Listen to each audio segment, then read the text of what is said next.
In Exodus 14:14, naging siya, the Lord Himself will fight for you. Just stay calm. Amen. Stay calm. Nga di man ta mo kalma usahay ba masuko man sabta. Nagkalain-lain ra ba ang nagkalain-lain nga bugno ang atong giatubang sa kinabuhi, bugno sa balatian, bugno sa pamilya, bugno sa mga kawadon. Ang Ginoo di ay ana mo actually ang nag-fight para nimo. Mao nang mas stress ka kung wa kay kwarta kay ikaw ang nangintaba.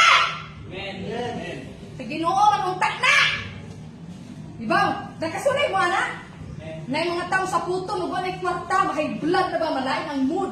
Kaya nga naman, gusto mo ko nyo i-work out sa imong kagalingon. Wala ka ba nga ang Ginoo, nana na sige andam. Ayaw pa rin kamuti, ayaw i-work out, leave it to God, just stay calm. Mga na instruction sa Ginoo, nana na ikay sakit, just stay calm because God is working on it. Amen. Na, og dili lang na ha, nga i-fight ka sa Ginoo, bisan sa mga tao nga nanghilabot nimo, labanan ka sa Dios. Amen.